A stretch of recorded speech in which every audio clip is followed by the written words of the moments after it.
Deuxième proposition, Catherine. On reste donc dans le thème de la formation et de l'activité économique. Oui, il s'agit là encore d'un projet que j'avais proposé avec Madame Lenoble-Gingeot l'an passé à l'occasion des élections cantonales. Et avant même, puisque tu disais qu'il a été initié il y a déjà 5 ans.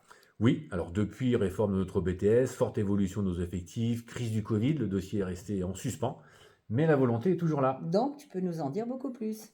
Oui, je pourrais en parler longuement, mais je vais essayer de faire court.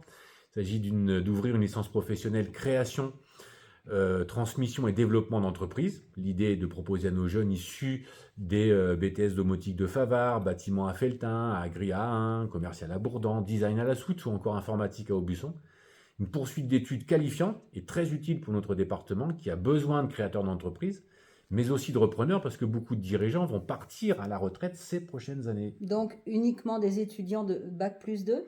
Oui, essentiellement, mais nul n'empêche des étudiants qui auraient déjà une licence de poursuivre aussi celle-ci. Étudient nos étudiants. Eh bien oui, parce que je le sais bien, dans ces filières que je viens d'évoquer, il y a beaucoup de jeunes creusois et ils aiment leur département, souhaiteraient y construire leur vie d'adulte. Mais au-delà du Bac+2, il n'y a pas beaucoup d'offres de formation en Creuse.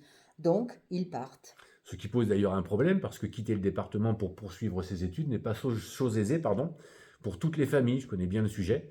Et beaucoup de nos jeunes ne poursuivraient pas d'études si les formations n'existaient pas en Creuse. Donc là encore, nous cochons pas mal de cases.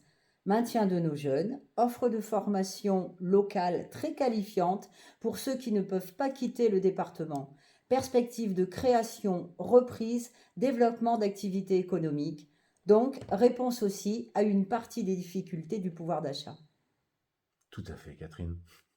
Et quelques garanties ? Oui, d'accord. D'abord, encore une fois, les toutes premières pierres ont été posées. Ensuite, je sais pouvoir compter sur l'engagement de mes collègues.